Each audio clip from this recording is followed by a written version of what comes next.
کہ مجھے محسوس ہوا جیسے مجھے ابلتی ہوئی دیگ میں ڈال دیا گیا ہو، جیسے تلوار سے میرے جسم کے ٹکڑے کرنا شروع کر دیے گئے ہوں، جیسے زندہ بکری کی کھال اتاری جا رہی ہو، جیسے بیلنے میں گنے کے ساتھ مجھے بھی ڈال دیا گیا ہو، جیسے ریل کی پٹری پر میرا سر رکھ کر اوپر سے ٹرین گزار دی گئی ہو، جیسے کانٹے دار ٹہنی کو میرے اندر داخل کر کے ایک دم باہر کھینچ لیا گیا ہو۔ اللہ کی قسم، اگر موت کی اس تلخی کا جانوروں کو پتہ چل جاتا تو دنیا والوں کوئی تندرست جانور تمہیں کھانے کو نہ ملتا۔ میں بہت چلایا، بہت واویلا کیا، اللہ کا واسطہ دے کر منتیں کرتا رہا کہ آج چھوڑ دو، میں بہت نیک ہو جاؤں گا، آئندہ گناہ کے قریب نہیں بھٹکوں گا، آج سے نماز نہیں چھوڑوں گا، آج سے گانے نہیں سنوں گا۔ ہائے ماں، کاش تو نے مجھے جنا ہی نہ ہوتا، کیا ہو گیا مجھے، آج تو میرا مال بھی میرے کام نہیں آ رہا۔ اچانک ملک الموت کی دہشت ناک آواز میرے کانوں میں گونجی، جس نے رہی صحیح کسر بھی نکال دی۔ نکل اے خبیث روح، اپنے خبیث بدن سے نکل، آج تو بہت قابل مذمت ہے، کھولتے ہوئے پانی، پیپ، زخم اور طرح طرح کے عذابوں کی تجھے خوشخبری ہو۔ اف میرے اللہ، کیا ہر بدکار کی روح اس طرح ہی نکلتی ہے؟ ملک الموت نے میری روح کھینچ کر نکالی، جیسے گرم سلاخ گیلی اون میں رکھ کر کھینچی گئی ہو۔ اس وقت آسمان سے سیاہ چہرے والے فرشتے اترے، انہوں نے پلک جھپکنے میں میری روح کو پکڑا اور ایک گندے سے ٹاٹ میں لپیٹ دیا جو ان کے پاس پہلے سے موجود تھا۔ یہ وقت تھا کہ میں گھر سے بہترین سوٹ اور اعلیٰ قسم کی خوشبو لگا کر نکلتا اور جس گلی سے گزرتا پتہ چلتا کہ فلاں صاحب گزر رہے ہیں، مگر آج مجھ سے اس قدر بدبو آ رہی تھی جیسے کئی جانوروں کی لاشیں کسی جگہ اکٹھی پڑی ہوں۔ فرشتے میری روح کو لے کر آسمان کی طرف چڑھنا شروع ہو گئے۔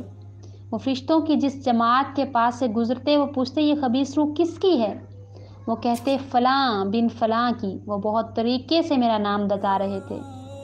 جس طرف سے گزرا ان گنت فرشتوں کی آوازیں میرے کانوں میں گونج رہی تھی، لعنت ہو، لعنت، لعنت۔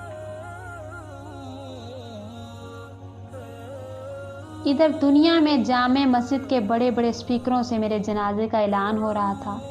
وہ مسجد جس کے بارے میں پہلے بتا چکا ہوں کہ ساری عمر مجھے کم ہی داخلہ نصیب ہوا، مگر نہ جانے کیوں آج عجیب قسم کے تعریفی کلمات کے ساتھ میرے جنازے کا بار بار اعلان ہو رہا تھا، اور ہر مرتبہ مجھے حاجی صاحب کہہ کر پکارا گیا۔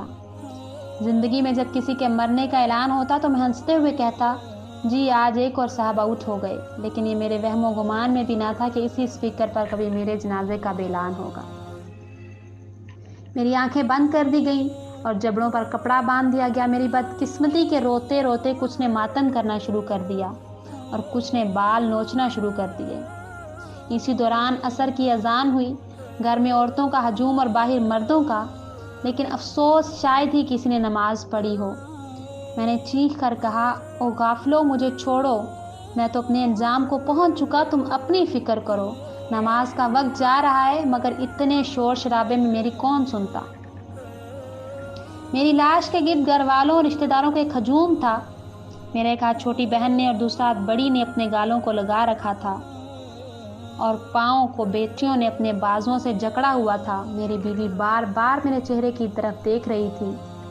میری ماں میرے چہرے پر ہاتھ پھیر رہی تھی۔